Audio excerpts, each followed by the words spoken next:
मीठे बच्चों, silver bells Mansarovar Palanpur school के ऑनलाइन एजुकेशन प्रोग्राम में आपका दिल से स्वागत है।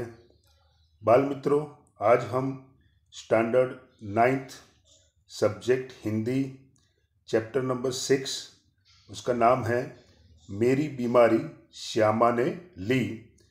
लेखक का नाम है हरिवंश राय बच्चन। जन्म सन 1907 ईस्वी सन, निधन सन 2003 ईस्वी सन।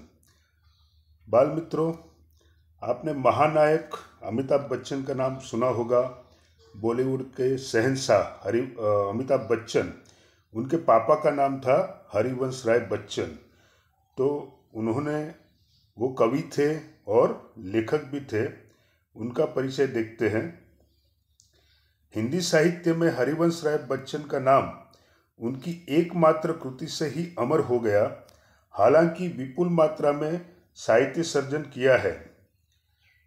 छायावादोत्तर काल के कवियों से बच्चन एक विशिष्ट सर्जक रहे हैं। इलाहाबाद विश्वविद्यालय के अंग्रेजी प्राध्यापक के रूप में, तत्पश्चात दिल्ली में सरकारी सेवा, आकाशवाणी और 2-1 अन्य स्थलों पर आपने सेवाएं दी।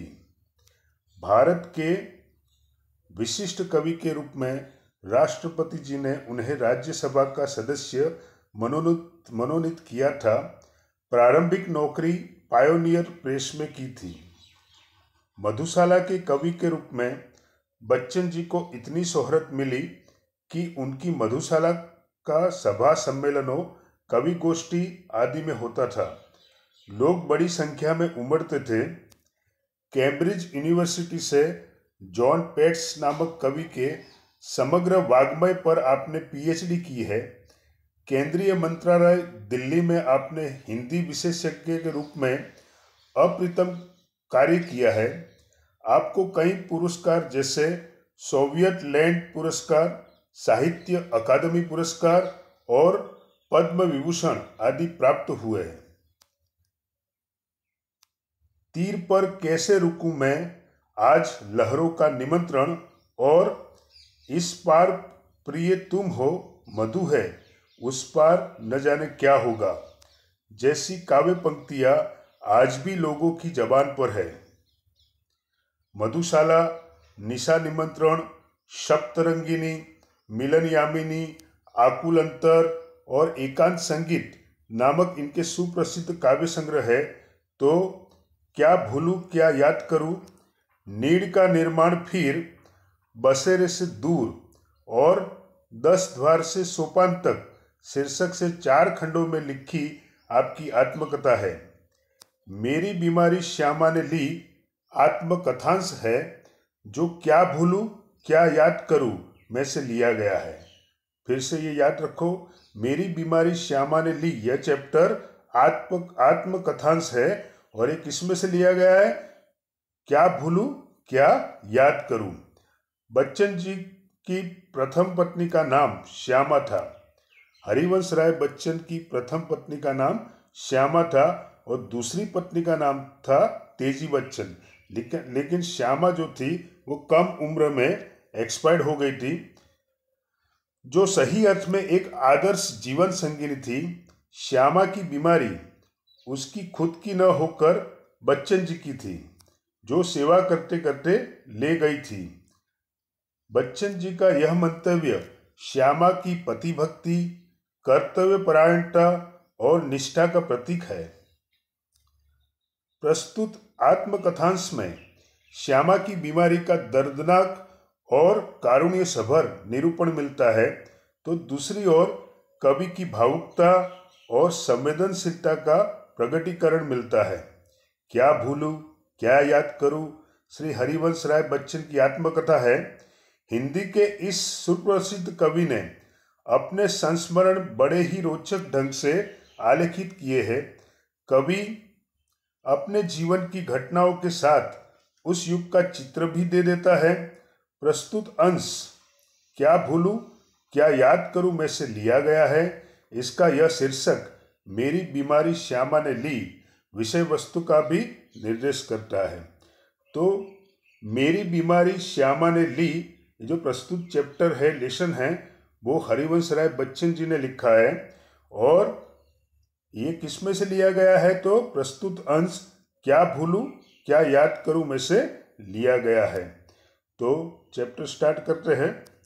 सबसे पहले first of all, Harivansh Rai Bachchan तो हमारे महानायक बॉलीवुड के शहंशाह अमिताभ बच्चन के फादर, उनका नाम था हरिवंश राय बच्चन। वो कवि थे, लेखक थे, टीचर थे और उन्होंने अपनी सच्ची कहानी, अपने जीवन की कहानी आत्मकथा में लिखी थी। उसके अंदर ये चैप्टर लिखा है, मेरी बीमारी श्यामा ने ली। श्यामा कौन है? उनकी पत्नी का नाम है। स्टार्ट करते हैं। मैं अपनी बीमारी को दुलारने वालों में से न था। मैं अपनी बीमारी को दुलारने वालों में से न था, मतलब बीमारी को लाड प्यार करने वाला न था। सच कहूँ तो मैं अपनी बीमारियों के प्रति प्रायः निर्भय था। हरिवंश राय जी बच्चन जी कहते हैं कि मैं अपनी बीमारी के प्रति प्रायः मतलब ज्यादातर निर्भय था। मैं बीमारी से कभी घबराता नहीं था। शायद मैंने गांधी जी के ही लेख में कहीं पढ़ा था कि बीमार होना अपराध है। गांधी जी कहते थे बीमार होना अपराध है, और इस बात को लेखक हरिवंश राय बच्चन जी भी मानते थे। हमें जो शरीर दिया गया है उसे हम स्वस्थ न रखें तो हम अपराधी तो है ही। मैं इस तर्क को कुछ और आगे ले गया था। अपराधी को दंड देना चाहिए। मुझे जब कभी छोटी मोटी बीमारी होती, जुकाम, बुखार, खांसी, सिर दर्द, तो मैं खाट पर न लेटता और भी अपने से काम लेता। मतलब सर्दी, जुकाम, बुखार ऐसी कुछ बीमारी होती तो वो क्या करते थे? खाट पर लेटते नहीं थे, वो आराम करते नहीं थे और काम करते थे। मुझे भर भुट्टे बुखार में अपनी रात की ट्यूशन पर जाने की याद है। अब भर भुट्टे बुखार की मतलब बहुत तेज बुखार की, तो बहुत तेज बुखार हो फिर भी मैं ट्यूशन पर जाता था, क्योंकि ये हरिवंश राय जी बच्चन टीचर भी थे और ट्यूटर भी थे, मतलब ट्यूशन भी कराते थे और लेखक और कवि भी थे। बुखार की गर्मी और तेजी में तो मैं जोश से पढ़ाता। मजदूरी करके रोटी कमाने वाले को बीमार पड़ने का क्या अधिकार है? जो लोग मजदूरी करते हैं, आपने देखा होगा ज़्यादातर मजदूर वो बीमार नहीं होते। वो इतनी सख्त मेहनत करते हैं फिर भी कभी बीमार नहीं होते। आपने देखा होगा कि अभी कोरोना की जो भयानक महामारी चल रही है, लेकिन जो मजदूर है वो इतना पसीना बहाते हैं तो उनको कोई भी बीमारी नहीं होती, क्योंकि वो सोचते हैं मुझे बीमार नहीं पड़ना है। बीमार पड़ूंगा तो मेरे घर का चूल्हा कैसे जलेगा। बीमारी अमीरों की हरमजदगी है। अब लेखक क्या कहते हैं? बीमारी अमीरों की हरमजदगी। हरमजदगी मतलब हरामीपन है।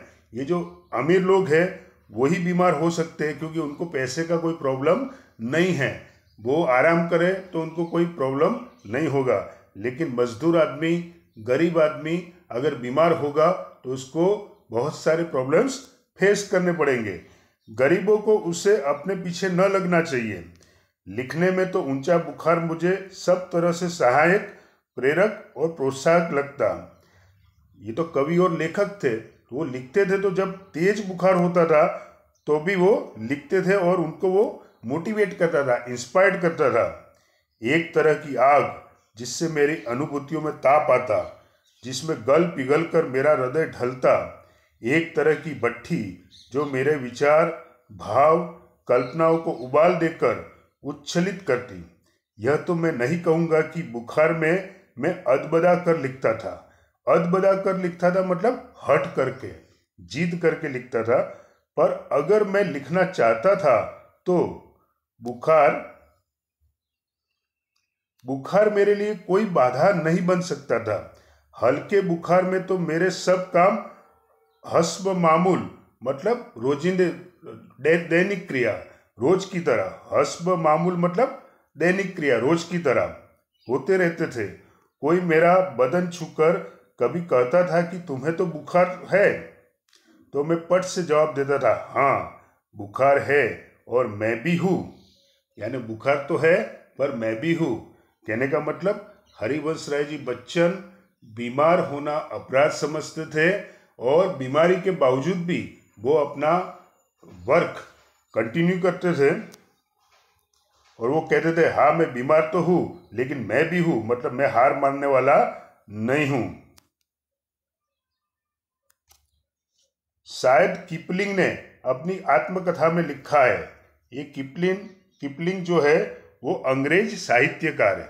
आई रिपीट, किपलिंग जो है वो अंग्रेज साहित्यकार है। उसने अपनी आत्मकथा में लिखा है कि कभी कभी उसे बुखार में भी काम करना पड़ता था और जब वह बुखार में होता था तो और अच्छी कहानियां लिखता था। मतलब ये अंग्रेजी साहित्यकार है जिसका नाम है किपलिंग। वो कहता था जब मैं बीमार होता था, मुझे बुखार आता था, तो फिर भी मैं काम करता था और बुखार में मेरी कहानियां रोचक बनती थी, इंटरेस्टिंग बनती थी। बुखार में कम लिखने की मुझे याद नहीं, वह कैसा बन पड़ा इसका निर्णय मैं न देना चाहूँगा। प्रसंगवश मुझे याद आ गया है कि अपनी दो चट्टाने की दो सबसे बड़ी कविताएं सांत्र के नोबेल पुरस्कार ठुकरा देने पर और दो चट्टान अथवा सिफिक्स बरकस हनुमान मैंने प्लूरिसी में पढ़े पढ़े लिखी थी। अब हरिवंश राय जी बच्चन कहते हैं कि ये जो प्लूरिसी मतलब फेफड़ों में पानी भर जाना, ऐसी जो बीमारी थी, तब मैंने दो चट्टान और सिसिप्स बरकस हनुमान ये साहित्य सर्जन मैंने किया था। बहरहाल जब मैं अपनी जवानी पर था, बीमारी मुझे पराजित न करती थी। जब मैं जवान था तो मुझे बीमारी हरा सकती नहीं थी, मैं ही अपनी जीत से बीमारी को पराजित कर देता था। बुखार सुखार आखिर कितने दिन चलता। विश्राम तिवारी कहा करते थे, मार के पीछे भूत भागे। मैंने अपने प्रयोग से सिद्ध किया था, काम के पीछे बुखार भागे। यानी लेखक कहना चाहते हैं कि मार के पीछे भूत भागे ऐसी कहावत है, ऐसे कहावत है, ऐसे ही काम के पीछे बुखार भागे। यानी अगर हम काम करते हैं तो बुखार को इग्नोर करते हैं तो बुखार तो अपने आप चला जाएगा। बुखार की परवाह मैंने कभी की नहीं। यह बुखार मामूली न था, इसका संबंध उस तूफान से था जो पिछले 9 महीनों से मुझे झकझोर रहा था। अब लेखक को जो बुखार हुआ था वो मामूली बुखार नहीं था, पिछले 9 महीनों से मुझे झकझोर रहा था, मतलब हिला रहा था या परेशान कर रहा था, और जो शांत होने से पूर्व सबसे अधिक विध्वंसक झटका मुझको दे गया था। ये बुखार जो था 9 महीने से कंटिन्यू चल रहा था, ये विध्वंसक झटका मुझको दे गया। कैसे? स्कूल बंद था, ट्यूशनों पर मैं जाता था, स्कूल तो बंद था, ट्यूशनों पर मैं जाता था, उनकी आमदनी की मुझे जरूरत थी। यानी लेखक की आर्थिक परिस्थिति बहुत अच्छी नहीं थी, वो गरीब थे। हाँ, उनका जो साहित्य सर्जन था बाद में अमर हो गया, लेकिन जब वो साहित्य सर्जन करते थे तब इतनी बिक्री नहीं थी। तो स्कूल बंद था, ट्यूशन पर लेखक रेगुलर जाते थे, मुझे आमदनी की जरूरत थी, किताबों की बिक्री अभी नियमित नहीं थी।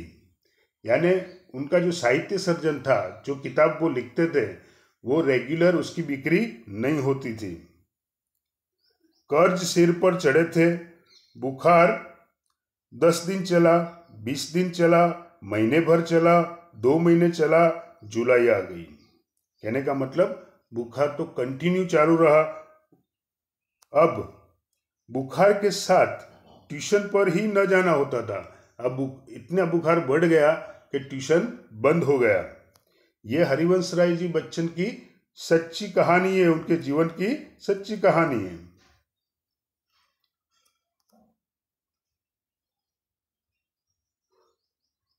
दिन भर स्कूल में पढ़ाना भी पड़ता। बुखार का नमूना वही, सुबह बिल्कुल नहीं, शाम को 101 102 के बीच। यानी सुबह वो उठते थे तो बुखार बिल्कुल नहीं था, लेकिन हर रोज शाम को उनको 101 डिग्री 102 डिग्री के बीच में बुखार आ जाता था। कमजोरी दिन दिन बढ़ती हुई, कभी कभी धीमी खांसी, यानी मेरे शरीर में कमजोरी बढ़ने लगी और कभी कभी धीमी खांसी भी होने लगी। दवा, शौकिया दवा बांटू, एक होम्योपैथ कर रहा था, मतलब मैं अपनी तरह से दवा बांटने वाला और होम्योपैथिक की दवा स्टार्ट कर रहा था। कभी कभी सोचता क्या मुझे तपेदिक हो गया है। अब विद्यार्थी मित्रों, तपेदिक उसका मतलब होता है, हम लोग उसको कहते हैं टीबी, उसका दूसरा नाम है क्षय। तो तपेदिक का मतलब क्या होगा? टीबी या क्षय। हो गया हो तो एलोपैथी का इलाज तो अपने बुत्ते के बाहर है। एलोपैथी मतलब जो हम अंग्रेजी दवाई करते हैं, जैसे होम्योपैथी होती है, आयुर्वेदिक होती है, वैसे एलोपैथी भी होती है। तो एलोपैथी दवा तो महंगी आती है, तो वो दवा करना मेरे बुत्ते के बाहर है, मतलब इतने पैसे नहीं थे, मेरी इतनी शक्ति नहीं थी कि मैं वो दवा कर सकूं। क्या उस समय मेरी जिह्वा पर सरस्वती बैठी थी? जिह्वा मतलब जबान, और जिह्वा पर सरस्वती बैठना मतलब हम कभी कभी जो भी बोलते हैं वो सच हो जाता है, तो उसको कहते हैं जिह्वा पर सरस्वती बैठना, मतलब कही हुई बात सच हो जाना। जब मैंने कहा था कि श्यामा का बुखार मैं लेने जा रहा हूं, श्यामा कौन? उनकी पत्नी। बैठी हो तो कितना अच्छा है, क्या मैं बीमार हूं इसलिए श्यामा स्वस्थ है? जिसने पिछले 6 वर्षों से इन महीनों में ज्वर मुक्ति नहीं जानी है। यानी जो हमारी पत्नी, बहन, ये जो कैरेक्टर है हमारी लाइफ में, तो ये जो स्त्री शक्ति है वो रियल में शक्ति का पुंज होती है। अगर किसी पत्नी को पता चले कि उसका पति बीमार है तो वो पत्नी अपने आप स्वस्थ हो जाएगी। किसी सिस्टर को, बहन को पता चले कि मेरा भैया वो बीमार है, वो बहन अपने आप स्वस्थ हो जाती है और भैया की सेवा करती है। तो ये नारी शक्ति है।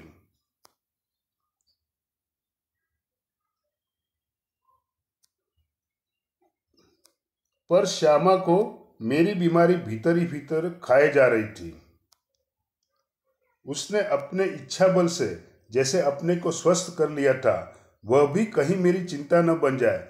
यानी उसकी इच्छा शक्ति से, विल पावर से उसने अपने आप को स्वस्थ कर दिया था। उसके अतिरिक्त मेरी बीमारी का शायद किसी को पता भी न था। यानी श्यामा के सिवा कोई ज़्यादातर लोगों को पता नहीं था कि हरिवंश राय जी बच्चन को बीमारी है, क्योंकि सारे काम तो मैं सामान्य रूप से किए ही जाता था। क्योंकि हरिवंश राय जी बच्चन को सुबह तो बुखार नहीं रहता था, शाम को ही बुखार आता था, और 101 डिग्री 102 डिग्री। गर्मी में तो सभी थोड़े बहुत दुबले हो जाते हैं। एक दिन उसने मुझसे कहा कि मैं डॉक्टर बीके मुखर्जी से अपनी परीक्षा कराऊं। अब डॉक्टर का नाम है बीके मुखर्जी, अपनी परीक्षा कराऊं मतलब अपना टेस्ट कराऊं। मैंने टालम टूल की तो उसने ब्रह्मास्त्र छोड़ दिया। मतलब मैंने बहाना बताया तो उसने ब्रह्मास्त्र छोड़ दिया। यानी कभी निष्फल न जाने वाला अस्त्र, आई रिपीट, कभी निष्फल न जाने वाला अस्त्र, उसको कहते हैं ब्रह्मास्त्र। मैं जब तक अपने को डॉक्टर को न दिखलाऊंगा वह खाना न खाएगी। उन्होंने कौन सा प्रण लिया कि जब तक आप डॉक्टर को नहीं दिखाओगे मैं खाना नहीं खाऊंगी। ऐसा किसने कहा? श्यामा ने। ब्रह्मास्त्र तो मानना ही था। डॉक्टर मुखर्जी को भय था कि मुझ पर क्षय का आक्रमण हुआ है। क्षय माने टीबी। नुस्खा उन्होंने लिख दिया और कुछ दिन चिंता मुक्त होकर पूरी तरह आराम करने को कहा। नुस्खा मुझे मौत का परवाना लगा। उन्होंने जो प्रिस्क्रिप्शन लिखा वो मौत का परवाना लगा। क्या मेरी विदा का समय आ गया? क्या इतने ही दिनों के लिए आया था? इतने ही गाने गुनगुनाने, केवल इतना श्रम संघर्ष करने, इतने दुख संकट उठाने? यानी मैं जवानी में ही मर जाऊंगा? स्वागत के ही साथ विदा की होती देखी तैयारी, बंद बंद लगी होने खुलते ही मेरे जीवन मधुशाला। मतलब अभी तो मैंने जीवन की शुरुआत की है, अभी तो श्यामा के साथ मैंने शादी की है, वो नवविवाहिता है। मेरे बाद श्यामा का क्या होगा? अभी तो मुझे जीवन जीना है, अभी तो मुझे बहुत सारी कविताएं लिखनी है, बहुत सारा साहित्य सर्जन करना है और मैं चला जाऊंगा। क्या मैंने अपनी भविष्यवाणी स्वयं कर दी थी? सबसे मर्मवेदी प्रश्न था। क्या श्यामा के भाग्य में वैधव्य भी लिखा है? यानी वैधव्य मतलब श्यामा मतलब किसी पत्नी का पति ऑफ हो जाता है तो उसको वैधव्य मिलता है, विधवा हो जाना। तो लेखक सोचते हैं कि मैं मर जाऊंगा तो श्यामा क्या हो जाएगी? विधवा हो जाएगी। मरने से मुझे डर नहीं था, वह मुझे कठिन भी नहीं लगा। कठिन लगा मरने के पहले जीना। यानी लेखक कहते हैं मरने से मुझे डर नहीं था। हरिवंश राय जी बच्चन जी विल पावर में बड़े स्ट्रांग थे। उन्होंने कहा मरने से पहले जीना वो थोड़ा मुझे कठिन लगा। पूरे आराम के अर्थ होंगे ट्यूशन छोड़ दूं। यानी डॉक्टर ने कहा था पूरा आराम करो। अब घर पे बैठकर अगर मैं पूरा आराम करता हूँ तो सारे ट्यूशन छोड़ देने पड़ेंगे। स्कूल से छुट्टी ले लूँ, ज़्यादा लूँ तो बगैर तनख्वाह के लेने को तैयार हूँ। यानी विदाउट पेमेंट मुझे छुट्टी लेनी पड़ेगी।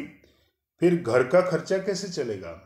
यानी मेरी सैलरी बंद हो जाएगी, ट्यूशन बंद हो जाएगा तो घर का खर्चा कैसे चलेगा? शालिग्राम केवल अपनी तनख्वाह के बल पर घर नहीं चला सकता। ये शालिग्राम कौन है? शालिग्राम हरिवंश राय जी बच्चन के भाई का नाम है।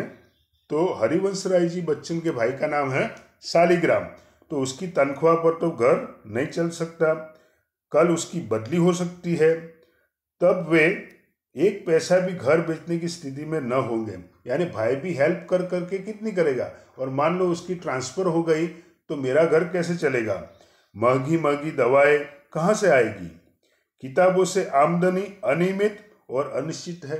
उनकी जो किताबें बिकती थी वो निश्चित नहीं था कि कितनी किताबें बिकी, वो अनियमित थी तो उसकी भी आमदनी कम थी। कर्ज भी अदा करने को कम नहीं है। यानी उनके सिर पर कर्ज भी हो गया था। श्यामा ने मेरी बीमारी सुनी तो कांप उठी। वो सिहर गई, घबरा गई, पर तुरंत संभल भी गई। जो उनकी पत्नी थी उन्होंने सोचा कि अगर मैं घबरा जाऊंगी तो मेरे पति का क्या होगा? तो वो स्वस्थ हो गई, दृढ़ भी हो गई। जैसे उसने पल भर में अनुभव कर लिया कि उसका कांपना मैं सहन न कर सकूंगा। इस खबर से मेरे माता पिता को लकवा सा मारा गया। ये एक प्रकार का मुहावरा है। लकवा मतलब पैरालिसिस। तो लकवा सा मारा जाना मतलब अत्यंत चिंतातुर हो जाना। पिताजी धैर्यवान व्यक्ति थे। उन्होंने मुझसे कहा घबराओ नहीं, हम घर बेचकर तुम्हारा इलाज करेंगे। यानी हरिवंश राय जी बच्चन के पिता ने क्या कहा? तुम घबराओ मत, हमारे गांव में जो घर है उस घर को बेच देंगे लेकिन तुम्हारा इलाज करेंगे। शालिग्राम असमर्थता की एक उसांस लेकर रह गया। उसांस का मतलब है निराशा सूचक सांस। क्योंकि शालिग्राम जो उनका भाई था उसकी इतनी कैपेसिटी नहीं थी कि वो लेखक की दवाई करा सके। मैंने कुछ दिनों के लिए ट्यूशन और स्कूल से छुट्टी ले ली। किताबों की बिक्री से कुछ रुपये पड़े थे, उनसे दवाएं मंगा ली और चारपाई पर लेट गया। कुछ दिनों के लिए स्कूल से छुट्टी ले ली और किताबों की बिक्री हुई थी उसमें से कुछ रुपये पड़े थे, उससे दवाई मंगा ली और चारपाई पर लेट गया। मतलब खटिया पर आराम करने लगे। श्यामा की सेवा साकार हो गई। मतलब लेखक धीरे धीरे स्वस्थ होने लगे। कैसे? डॉक्टर ने निश्चित होकर आराम लेने के लिए कहा था। जब बहुत कुछ करने को रहता था, चिंता के लिए समय ही कहाँ था। अब तो चिंता ही चिंता।